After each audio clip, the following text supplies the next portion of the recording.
It is International Women's Day, Sunday, March 8th, 2015. I'm standing in front of the Gazette editorial offices on St. Catherine Street in Montreal.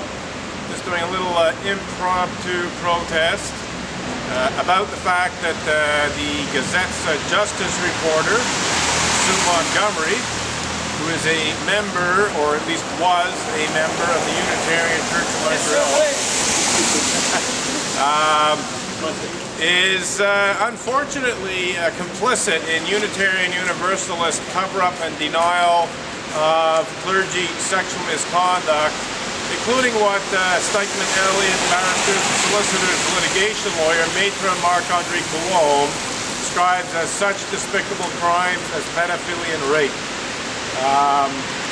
I have said this before, and I will probably be saying it again until this fact is responsibly acknowledged by Sue Montgomery. It is my understanding, just yesterday I was on the internet and looking at things, and it came to my attention that Sue Montgomery is apparently no longer working with the Gazette, or soon will be no longer working with the Gazette. It seems that Sue Montgomery took a buyout offer from Post Media to essentially, take an early retirement. I find this taking an early retirement to be quite coincidental with the fact that in January and even December, I was doing some impromptu protests here in front of the Gazette about the fact that Sue Montgomery is in fact complicit in Unitarian Universalist cover-up and denial of pedophilia and rape.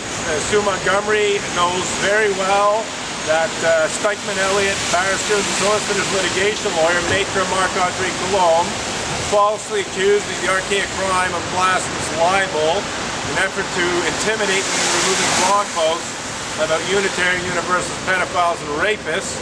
I asked Sue Montgomery to report this story within months of that accusation being made against me. She never did. I should add that I also did ask other Gazette reporters to report the story. I asked I reported the story to the Gazette city desk on several different occasions. They always found various lame excuses for not reporting the story. I think I can reasonably conjecture that that might be because Sue Montgomery and other members of the Unitarian Church of Montreal are Gazette columnists, Gazette reporters, and that they may have wielded a certain amount of influence within the Gazette to prevent the story from being reported. Sue Montgomery certainly didn't want to report it herself. There are other Gazette employees, members of the Unitarian Church of Montreal, fairly prominent Gazette reporters such as Mark Abley and also former Gazette religion columnist Harvey Shepherd. I don't mind saying that I actually recently asked Harvey Shepherd if he'd ever wielded any influence with the Gazette to try and prevent the story of my protest in front of the Unitarian Church of Montreal from being reported. He denied it. I'm actually inclined to take his word for that. Not so sure about Mark Abley, and I'm definitely not sure about Sue Montgomery. I absolutely would not put it past Sue Montgomery to, besides having refused on several occasions to report newsworthy stories about my protest in front of the Unitarian Church of Montreal against various forms of clergy misconduct, that Sue might have otherwise wielded her influence within the Gazette to try and suppress the story, so far successfully. So I just find it, as I said, kind of coincidental that within a very short time period of me standing in front of the Gazette with this and other picket signs protesting against the fact that not only Sue Montgomery herself, but the Gazette as a newspaper have never reported the fact that the Unitarian Universalist Association is falsely accusing me of the archaic crime of blasphemous libel and utterly shameful clergy misconduct cover-up and denial, basically Bill Cosby-style legal bullying that seeks to hide the truth about Unitarian Universalists who are in fact guilty of engaging in such despicable crimes as pedophilia and rape.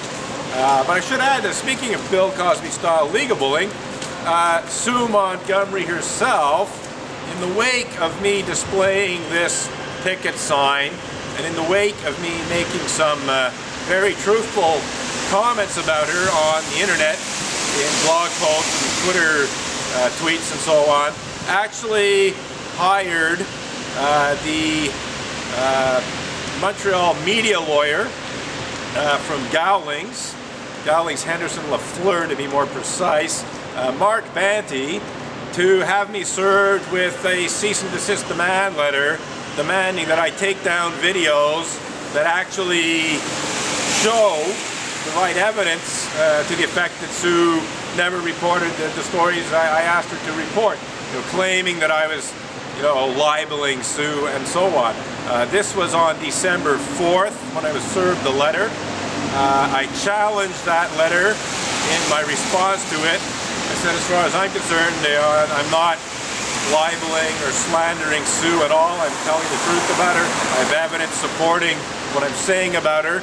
And so far, more than 3 months later, I've not heard back from Mark Banty, who I should add, works for the Gazette. He's not a Gazette employee, but he's often working for the Gazette. So I think I can maybe even reasonably conjecture that, maybe it wasn't Sue Montgomery herself that hired Mark Banty to accuse me of libel in an effort to intimidate me into removing videos and so on about Sue's complicity in Unitarian Universalist cover-up and denial of clergy misconduct, including such despicable crimes as pedophilia and rape.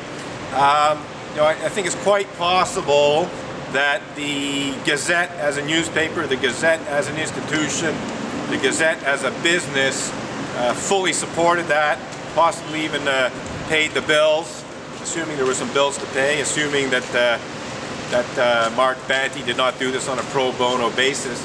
And so again, I just find it interesting that in the wake of that cease and desist demand letter, in the wake of my challenging it and saying no, as a matter of fact, I'm telling the truth about Sue Montgomery when I accuse her of being complicit in Unitarian Universalist cover-up and denial of clergy misconduct, even being actively involved in trying to suppress my protest in front of the Unitarian Church of Montreal, which includes protest against Unitarian Universalist clergy sexual misconduct, but is not limited to that. I just find it an interesting little coincidence that just a few months later, Sue Montgomery took an early retirement from the Gazette. It's a funny little coincidence to me.